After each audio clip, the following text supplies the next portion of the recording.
Good morning, good afternoon, good evening, whenever it is, wherever you are, welcome to the Good Values podcast. In this episode, I'm talking to someone who I really appreciate. They've been a really good friend to me and offered me support when very few others did. And I also think that they're not only a kind person and intelligent, but they're very talented as well. So I really enjoyed having them on the podcast and I appreciated them being a guest. So in this episode, I'll be talking to Becky Rixon. Let's take a look.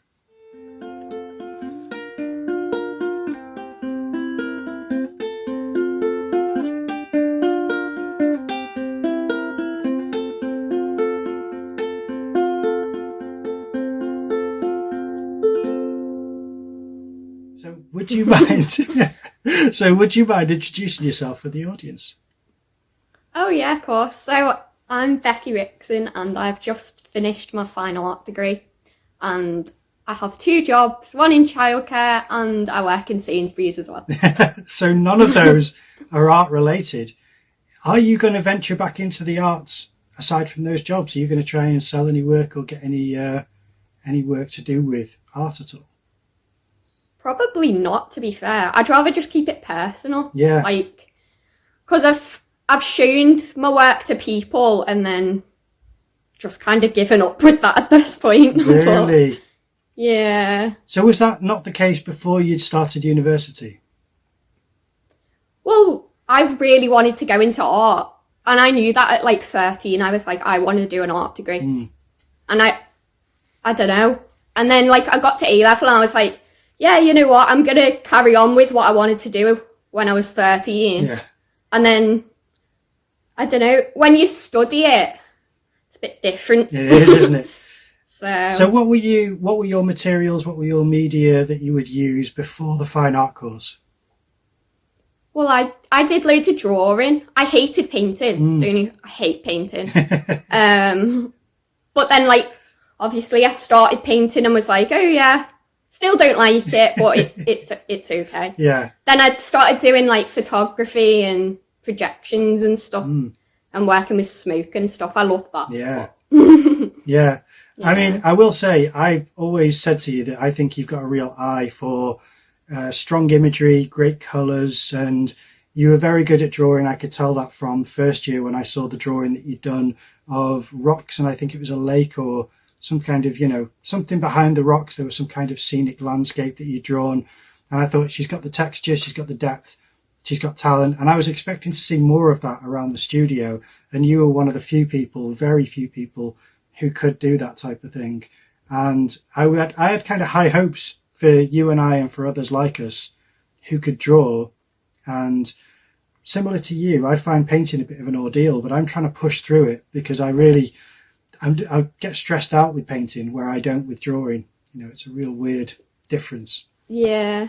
I remember you saying, I'm on this course to learn how to paint and stuff. And I was like, but you're so good at drawing, I don't really see the point of you going to do painting. I wanted to almost not replace it, but to kind of be side by side where I was as comfortable sat painting as I would be drawing. And that is still not the case. But what is it that inspires your work that you produce? Because like I said, you make really nice, like you said, with smoke and light, you've got a real ability to put these two elements together and make something that looks either otherworldly or cinematic.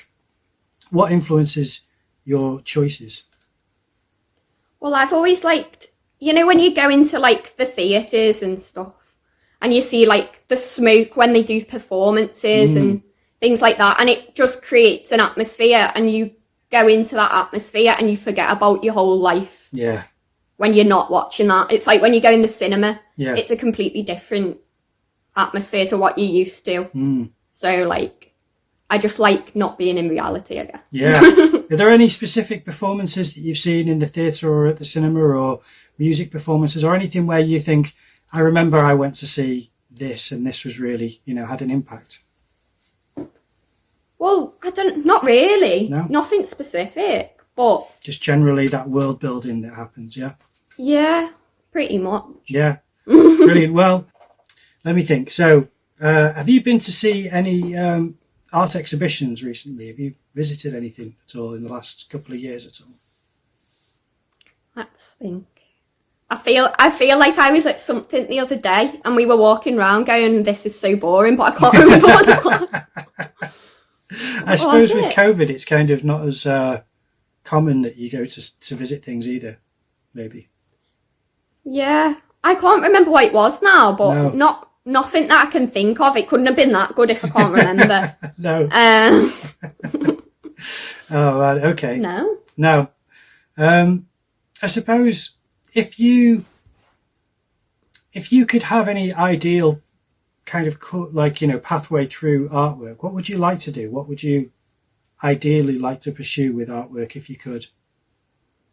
See, I'd want to go into like filmmaking, to be honest. If I was going to do something like that, because I feel like with drawings and paintings, you can't get much further than having it on a gallery wall or like in someone's house. Yeah. So I'd rather like have something that someone can go and watch and then come out and be like, oh, that was so good, and then they remember it more. Yeah. Would you be on the special effects side, or would you like to produce as well? Would you like to direct, or would you like a bit of everything? Oh, I could never direct. No? People would be fuming at me and I'd be like, I'm so sorry. I'd rather do the special effects, maybe the lighting side of things. But yeah, I don't know. Oh. It's just hard to get into that place in it, yeah. I guess. What's a film that you really like for the kind of, I don't know, the world that you're transported into? Is there a type of film where you're like, this is, because let me think, for me it's kind of cliched, but it'd be kind of like The Godfather or Barry Lyndon, like quite old films, but they are completely, I'm transported into the film, and I just feel like when your eyes leave the screen, you're almost disappointed and go, oh, I want to go back into that world. It's just so amazing, engrossing. So yeah. Well, the thing is, my favourite types of film are literally animation films anyway, cool. Which has got nothing to do with like special effects and lighting that you'd see in like a horror film. Yeah, not practical. So I'm not really. No. Yeah, I couldn't say my favourite. No. Either. Do you like Studio Ghibli? Is it that type of animated, or is it more Disney type of thing, or Pixar, or? Oh, more like Disney, Pixar. Yeah. Like I love the emotion behind Pixar and stuff. Yeah. So is that Up? Is that Pixar, and Inside Out? Yeah. So there's and Onwards and all the new ones, Toy Story. Yeah. But because they've just brought Lightyear out. Yeah, you're going to see that. I've seen it. Have you? I went to the cinema the other day. Is it good? Yeah, it's so good. Really? Yeah. Oh, brilliant. Oh, wow, yeah. But it's nice because like it takes you back to your childhood, and you're like, oh. Yeah. Because Lightyear's the original story that Buzz is based off. That's what I heard. Yeah. Yeah. I mean, surprise. Well, kind of. I don't know if it's shamefully surprisingly. I only watched the first Toy Story. I watched it when it first came out, and then it was only this year that I watched 2, 3, and 4, and I watched them all in 2 days, I think, because I thought I need to catch up on these films, and I really enjoyed it because I thought, I don't really like sequels. I don't think I'll enjoy this, but I did really like them. I thought they were really nice. And then I watched a criticism of them as well because I thought I want to hear what's wrong with them. And I really appreciated the analysis of someone who's saying, this is wrong with it, this is wrong with it. Because it didn't detract from the film. It just made me think that's a critical eye that I don't seem to have for films, which I wish I did, just so that I could see errors, even if it's not to kind of do the film down, if you know what I mean. It's just to more improve upon how you can analyse things, I suppose, Yeah, well, that's the thing. I never look at them negatively either. Yeah. I'm always like, I watch a film, and if I like it, I'm like, oh, that was so good. And then someone else comes out of it that you've watched it with, and they're like, well, I didn't like this part, and this part. And I'm like, but how? It was all amazing. Now, you see, I can be quite bad for that sometimes. When I watch films, I always think, where's the camera? Because I always like the idea of the camera should be somewhere. And I don't know, there's certain preferences with filmmaking, but I really liked Inside Out and Up. And I think it's been a while since I've watched anything aside from the Toy Story films. But yeah, I'll have to give Lightyear a go. Yeah, see what it's like. Oh, yeah, definitely. Yeah. I mean, I think it's coming out on Disney Plus soon. Yeah. Like, once it's finished in the cinemas and stuff. All right. Yeah, that's when I'll check it out then. Yeah. Nice. I, years ago, made something which I think you've made the same thing. And it's a little plastic kind of like that. like a little case thing, and you pop it on your phone, and certain videos get. Oh yeah. Yeah, I don't know what it's called. The hologram. Hologram, kind of like a prism thing, isn't it? Yeah. So I made one of those too, and I saw, because I've downloaded loads of stuff from galleries of yours, of you, Lynn's, of Shay's, of Jamie's. So that's why I've basically I've got a lot of stuff on my phone, and I can recognise your stuff. That's what's quite nice about it. Well, yeah, I tried to do it all different because I thought, you know what, I don't want to have just a painting on the wall like everyone else seems to have and stuff like that. Yeah. And then, like, I don't know. Well, I mean, do you have a specific colour palette as well? I have a lot of black in my work because it's all in dark rooms, isn't it? So. Because I know that you use quite deep reds and yellows as well. Well, there's a specific one where you do, but you do use quite vibrant colours. So I suppose that up against the dark, because if you're introducing black, then you've got, cause I remember one where you've got green and blue, and then you've got one with an orangey yellow and a red. Yeah. So, yeah, is that your kind of preferred pairing? Because green and blue are cold colours and orange and red are warm colours. Do you have thought process for that, or do you just kind of go, I'm just intuiting what I like and what I don't like? Well, half the time the colours aren't meant to be like that. It just looks like that because it's in the dark. Oh, really? So it just happens. I don't particularly go, yeah, I'm going to use red today. Yeah, yeah. It just happens, so. Oh, wow. Yeah. And how long does it take to set that up as well? Because it looks like a real complicated blocking where if it were me, I'd be a control freak about, I've got to move this twig out of the way. Because you're in the woods sometimes and things like that, so how long would that take you? Yeah. Well, all that smoke stuff, the green smoke one with, like, the white spikes in. Yeah. I don't know if you... Yeah, I think I have that, yeah. Yeah. That literally took me 30 seconds because the smoke bomb only lasted 30 seconds.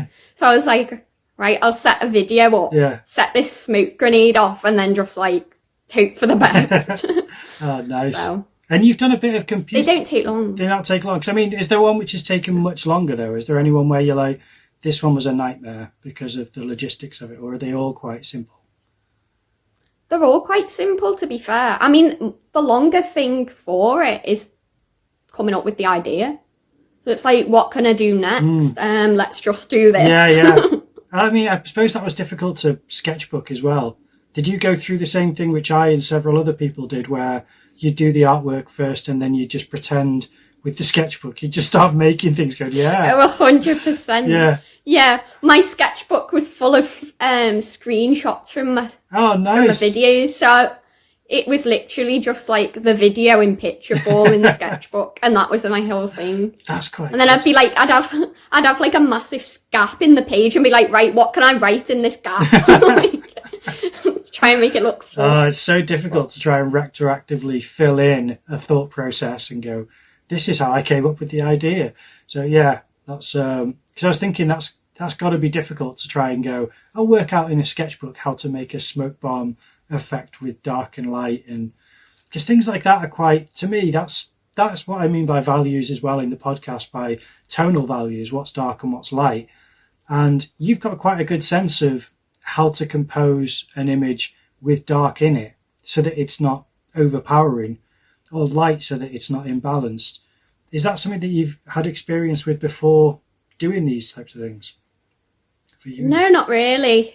I just did it and it worked, so I carried it on. Just natural ability. That's really cool. I just like the contrast in it, to be honest. Yeah.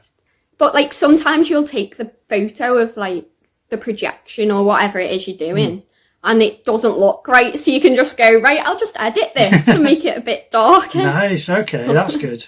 I mean, do you have conversations with your partner about this, or is it just solely, I just got to work it out myself, and then... Well, yeah, no, to be fair, because he gave me, like, the smoke grenade idea and stuff like that, and I was like, oh, yeah, because I think we went paintballing, and I hated it. I couldn't even use the gun. Oh. I left the safety on and everything. It was an absolute mess. But he was like, oh, yeah, you should maybe, like, try some smoke grenades. And then we looked online and it was like, how much? It was like £50 for like 10 maybe. I can't remember. Yeah. And we were like, that's quite a lot. So we like split it he got half and I got half, and then Wow. I kind of used them for my art. So. What did he use them for? Did he use them for paintball? Was it a paintball technique of... No. It wasn't. I thought it... We don't even like paintball. Oh, really? I thought he was more of an avid, like, I'll put smoke bombs and then it'll be coverage for me to go and ambush them or something. No. No, well, to be honest, we went to this, like, air raid shelter, and I used that for my art as well. Because basically, it was like an abandoned air raid place. Nice. And, like, one of our mates is kind of, like, into all the history type of stuff. So we went there and we just thought, you know, why not set them off now? Yeah. So we set them off, and, like, I remember there was this massive, like, graffiti on, like, one of the walls. And we poked the smoke grenade through this hole in the wall and just set it off. And we were like, Nice. But, yeah. Oh, cool. Almost makes the graffiti look 3D if it's the smokes making shapes. That's quite nice. Yeah. Yeah. It was good fun. But we absolutely smoked the air raid sheltery thing out. And we were like, oh my God, we need to go. Yeah, like part vandalising. But no, it's an old air raid shelter, so it's fine. But It's just finding where's safe, because it's legal to set them off. Oh, yeah. It's just, you can't obviously do it when there's lots of people around and stuff. Yeah. You have to... But I bet it feels quite nice and rebellious as well, though, just setting what, like lighting something that's going to be, you know, just change the atmosphere completely, you know, which is quite nice. Yeah. Yeah, well, when I first, like, did it, I was like, oh my God, what's going to happen? Like, I'm going to go to the top of the woods and, like, do it. But what if someone sees and reports it as some kind of, like, emergency? Yeah, they can happen, can't it? Even if it's perfectly legal, you can have that. But you never had that problem, though. No, it was fine. That's good. Oh, that's cool. Well, what I was going to say is, because of the light and dark, and you saying that you just edit it on the computer if it's different, is it Photoshop that you use to edit your videos or pictures of them? I say it's Photoshop, but it's just not. No? It's just the editor on my phone, to be honest. Oh, that's cool. No, that works as well. That's quite good. Yeah. So, yeah, I mean, things like that. To be honest, I do bits on my phone because it's just quicker and easier. And if it works just as well as Photoshop, why wouldn't you? You know, if it doesn't downgrade the quality, then you may as well. So that's quite nice. Yeah. Okay, a bit more of a philosophical question again. What do you value about art? Just art generally. I just think it's nice to look at. Yeah. It's nice people can, like, show their thoughts and feelings through something else. Yeah. Again, I've had this theory that modern art is concept first and beauty second, whereas fine art that inspired me was beauty first and concept second, which is just to say you'd see a painting or a drawing and you'd say, that's beautiful. And then someone would say, yeah, have you noticed this? And then you'd look deeper into it and you'd find out there's a meaning. Whereas these days I feel like you're hit with a meaning really aggressively, and then you're like, I need to try and find this beautiful, because it's just all jagged meaning all over the place. And it's just not my preference, really, I suppose. I'm a bit old-fashioned when it comes to art making, but okay, so it's the kind of beauty side which I really appreciate, is that beautiful works of art are kind of inspiring, aren't they, and help you become creative yourself. So were you quite an avid drawer when you were young? Oh yeah, I loved it. Like, it was what I'd do, you know, when someone walks past and they're like, oh, she's doing that again. It was that and reading for me. I always had my head in, like, a book as well. Yeah. And then I got to about 13 and stopped reading. So, like, I don't know, 13 was really my age. Yeah, was it just growing up, or was there a specific reason? Did anything put you off reading or things like that? Well, it was more exams and stuff, because there was so much schoolwork. Yeah. And then, like, I just didn't have time for it. But now I wish I could go back to it and start again. However, I don't enjoy the kids, like, the adult books as much as the kids books. Oh, really? Well, do you not feel inclined to maybe return to that a little bit? Do you think you'd be able to factor it in? Yeah, I could do. I mean, I can do now, but just... I don't know if you will. It's time. Yeah, having two jobs, I suppose, takes up a lot of your time. So Yeah, pretty much. Doing childcare, that must be another passion of your doing that, you know, as something which you want to pursue. Yeah, I mean, I'm hoping I can go down that route now, but like, I still don't know if I'll enjoy it, you know, in a few years, because life changes, doesn't it? Yeah. You don't know what's going to come next, so just hope for the best. If someone reached out... I could be flipping... Sorry, go on. I could be a flipping vet in 5 years, you wouldn't know. But if someone reached out to you and said, I'm making a film where, you know, we need some lighting and practical effects, would you be willing to do that, do you think, if it paid? Oh yeah, 100%, I'd do that. Yeah. I think it's more like art as a career, it kind of puts you off because it's so hard to get into, and it's also like freelance in a way. Yeah. And if I was a freelance like artist, I feel like I wouldn't get anywhere. I'm wondering whether it is confidence in your own work then, because I think that you've got quite a nice body of work just from the images that I've seen and some of the videos, where I think if you were to exhibit that or to have a portfolio of your images, I think you could possibly get work there. But like you said, it's whether you're comfortable chasing after the work and being busy that way, or whether you'd rather not do that, because it can be quite stressful and it means that you've got to cut back on a lot of things. So it is a compromise, I must admit. Yeah, exactly. And there's so many options, and like, I'm still only like 21, you know what I mean? I've not even started, like. Yeah. So like, Yeah. You don't really know what you're doing. No, it's early days, yeah. So is there anything in university which you were introduced to that you think that is something which I'm going to keep as something that I've learned or something that I value? Not really, no. No, it's all right. That's, being honest. Yeah, be honest. No. No, me too. Me too. Well, aside from maybe perspective, which we learnt in the first year, which I don't know if you remember, I'm the only one who put my hand up when he asked, does anyone understand perspective? I'm the only one who put my hand up, and the teacher or the tutor said, there's always one. And then when he came round, he looked at my sketchbook and it looks like I understood perspective. So he was like, oh, you get it. But then when he taught it, I didn't get it. And I was being taught it and thinking, this is the actual rules, as opposed to what I can do, which is I can eyeball perspective. He was teaching the real principle, like this is how it works. That was really valuable to me. Yeah, see, I learnt that in year 11 in GCSE DT, which just isn't even art. Yeah. It's design, but like, I don't know. Did you not? I already kind of knew that. Yeah. And like 2-point perspective and all that. Yeah.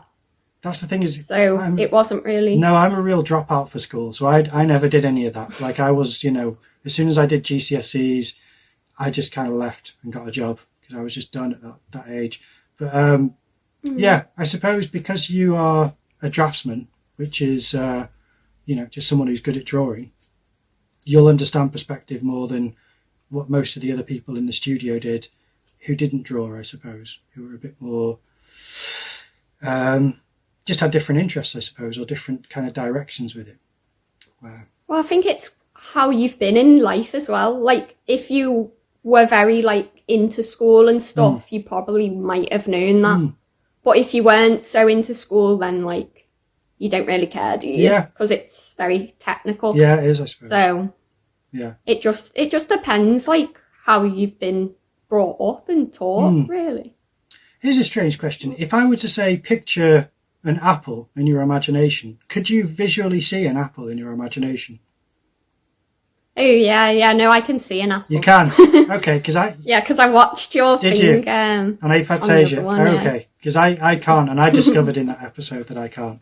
So I ask people now. Yeah. Yeah, it seems quite rare, aphantasia, because most people that I ask are like, yeah, I can see it. I'm like, I can't see it, you know. I blame that on why I can't get directions. When people say, do you remember where such a thing is? And I'm like, no, just show me a picture because I can't imagine stuff, you know. It's weird. Yeah, it is mad. Yeah. Oh, well, that's good. Well, that's a good advantage. I mean, as far as values go in life, what do you think are good kind of principles or values to have as far as a work ethic or as far as a creative kind of drive or kind of creative,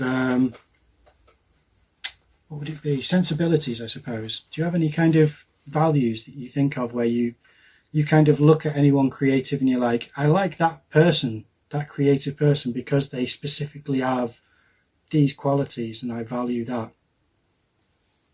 I think it's just about motivation, really. If you've got the motivation to do something, then you're going to do it. If you want your life planned out how you have in your head, then it's going to turn out like that because you've worked hard for it. Yeah. Like, and if you don't really work for it, you're not going to get anywhere, are you? No. So So it's more a discipline type of thing. So people who've got actual, a good work ethic and discipline that you think is quite a good, valuable. But then again, some people are just lucky, don't do nothing, and then get given opportunities that like people would dream of having that have worked so hard. Yeah, that's true. It's just, life's not very fair sometimes. No, it's not, is it? No, in the marketplace isn't necessarily.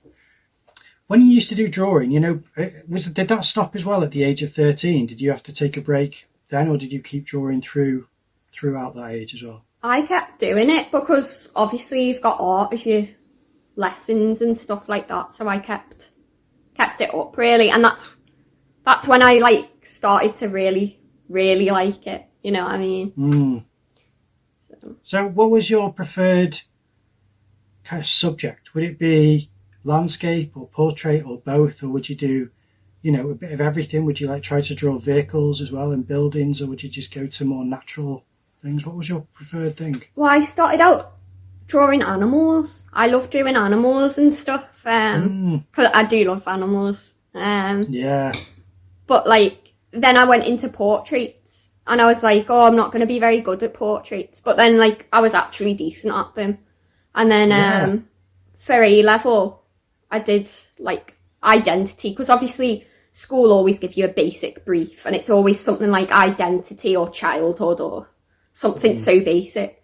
But I went along the lines of like identity, and I took photos of people, overlapped them, and then like drew the photo, which is what you kind of do in A-level, just draw a photo or whatever.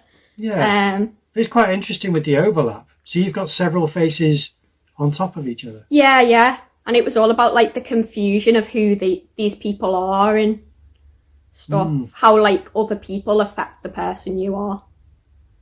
That's quite interesting, actually. Yeah. Yeah, it may have felt quite a basic idea, but I've actually not heard of that before. Yeah, because I did psychology A-level as well, and I love psychology, like knowing like how other people think and stuff like that. So I kind of mixed psychology A-level with art A-level and did it through that.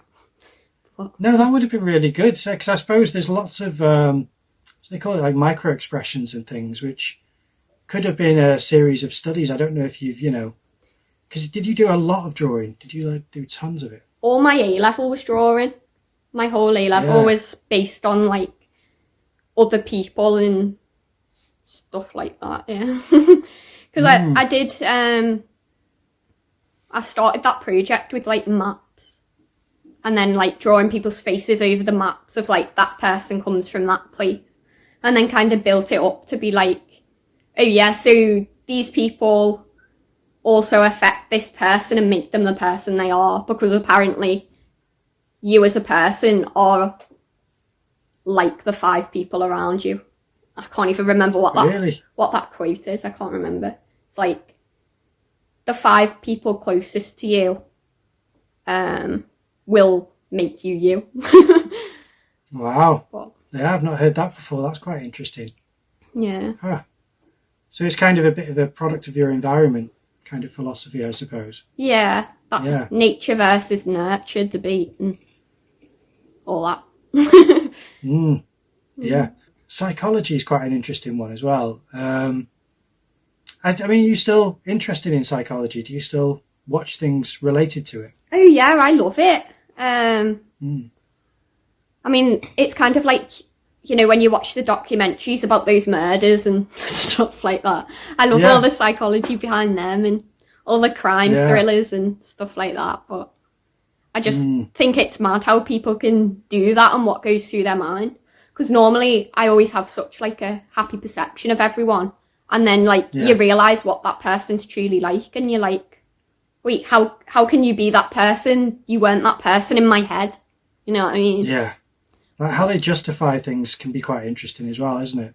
Yeah, it's like you get to know someone, you think they're this amazing kind of person because you've got along with them, and then they go and, like, do something that you just didn't expect. And you're like, wait, you have that in you.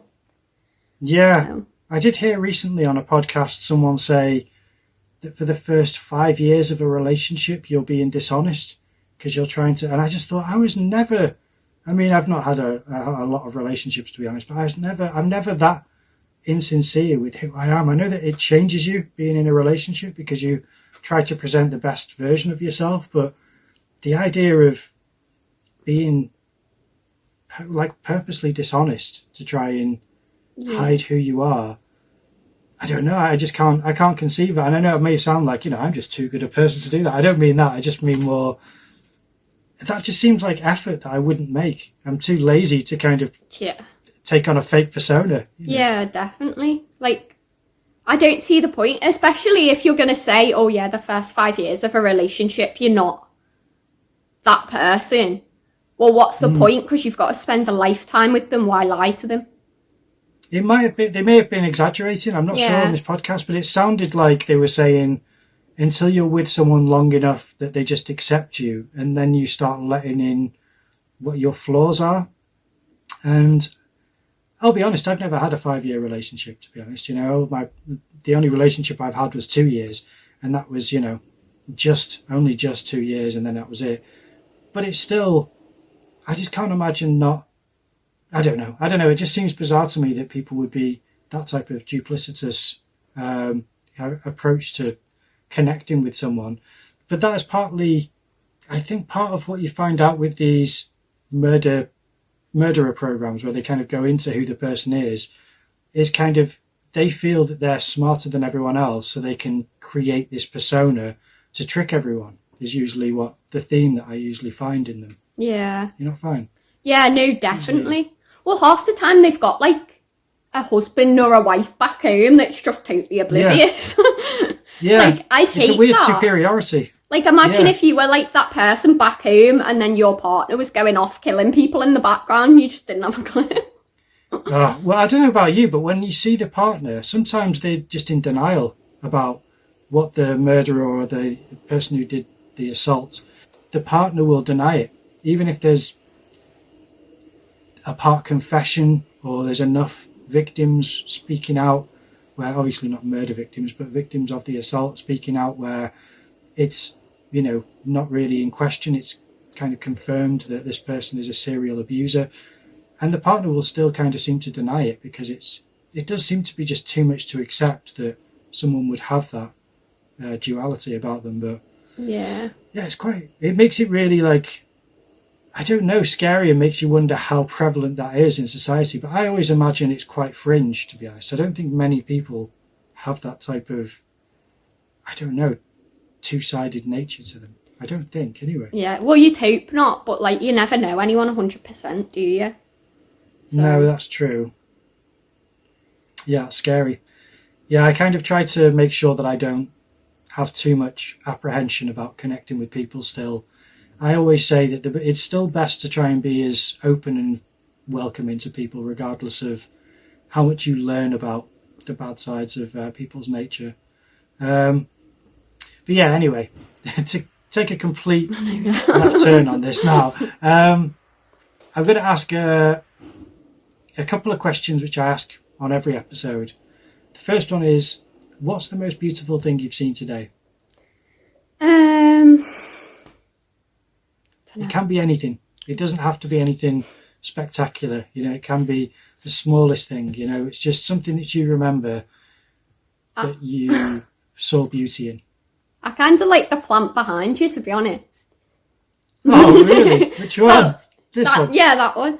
But the thing is, I've not really done anything yet today. So, Oh, that's really kind of you to say the plant behind me. Yeah. I only got these plants yesterday.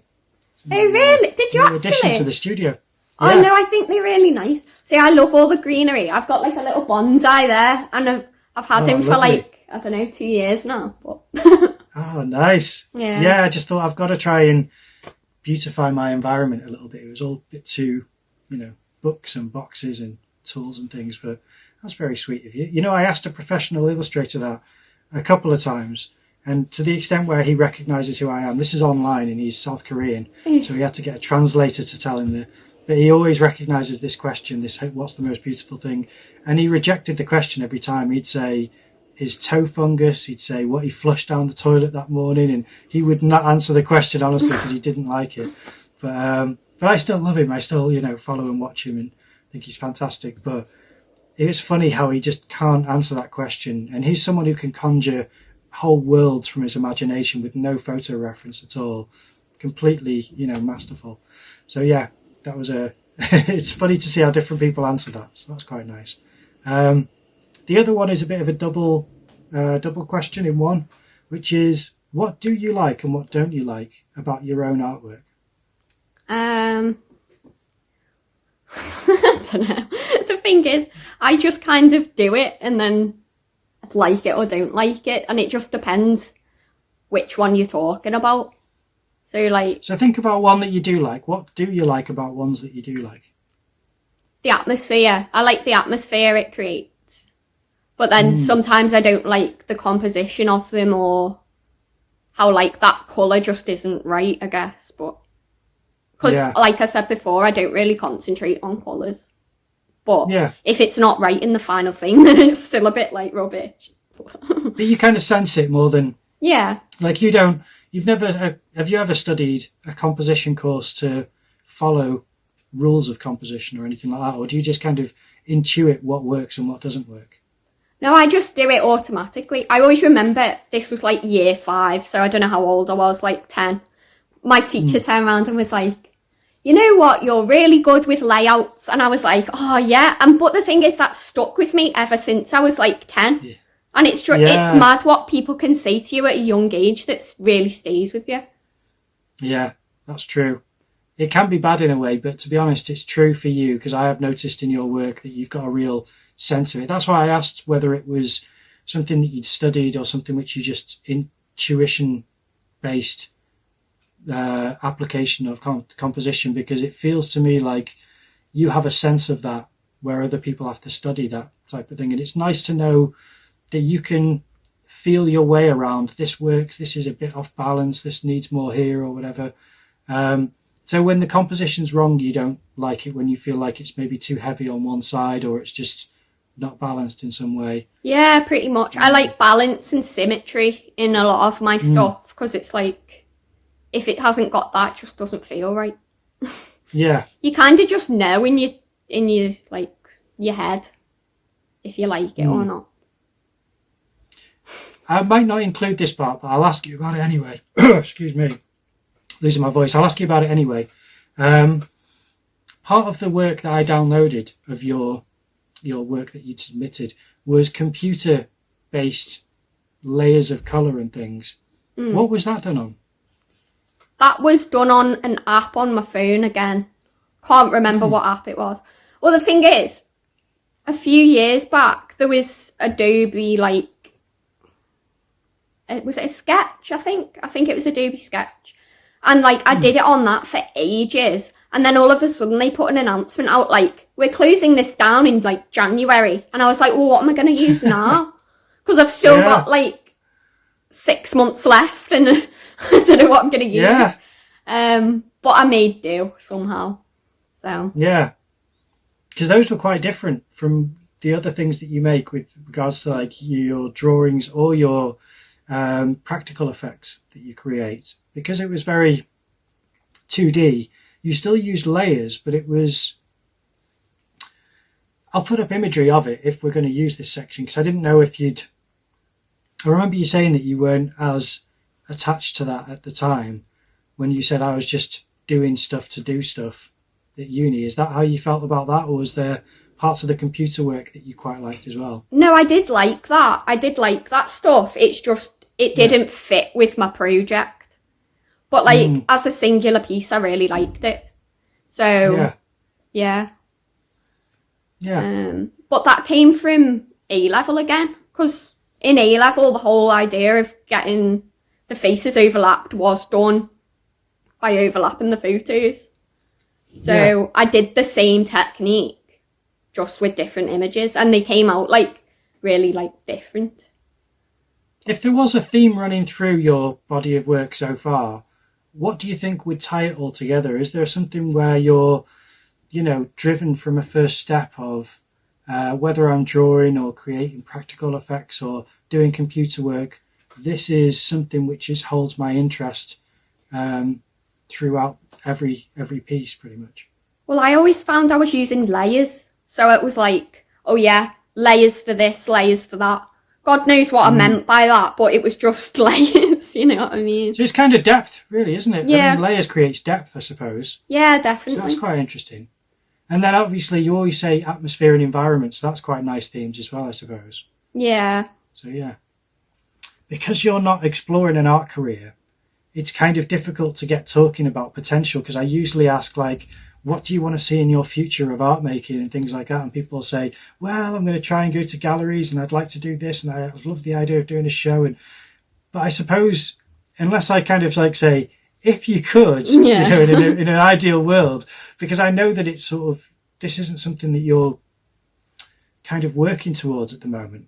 But like you said, you don't rule it out. It's just where you are right now is just busy working, and you've sidelined the creative side temporarily. Yeah. Until, if something changes, it's always there for you. Yeah, exactly. Would you still practice? Are you still going to make things on the side? Probably. I mean, I'm not going to say no, but like, it's just finding the time to do it. Because like every day I seem to be doing something. Like, yeah, it's bad enough. I feel dead bad because like people will ring and I just don't answer because I'm doing something wrong. Yeah. I'm like, sorry, well, I've been in work. If I were to ask you to collaborate with me, would you do a collaboration with me in the future? Yeah, no, that would be great. I don't mind really doing nice. that. Because it's nice because we like know each other and stuff, and yeah, it's not like it's going to be some formal kind of thing. No. So it's just a bit of fun. And yeah, exactly. Yeah. Just like for play and for kind of enjoyment of creating work, because that would be nice. Yeah, definitely. Well, it's been a real pleasure catching up with you. Oh yeah, you I appreciate you. I appreciate you being a guest on the podcast, and I hope to have you on again in the future. Maybe when you've re-engaged with art, but if not, then you're always welcome as a guest anyway. There we are. But yeah, so I really appreciate you coming on. It's been lovely talking to you, and I will see you off. Not being recorded. I'll see you on another. We'll have to do a catch up. Actually, we're supposed to have a reunion at some point with a few people, so we'll have to arrange that. Yeah, definitely. Nice. Yeah. Lovely. Oh, well, Thank thank you very you. All right. Take care then. Thanks. See ya. Bye. Bye. All right. So that is the episode done. And I really thought it was a nice conversation. She's a fantastic person, and I really liked her work. I hope that you got to see and appreciate what she creates, because she has a real vision and understanding of what works with composition, with lighting, with atmospheric effects. And I just thought that would be a nice thing to add on top, even though she does have a lot of talent with drawing and painting as well.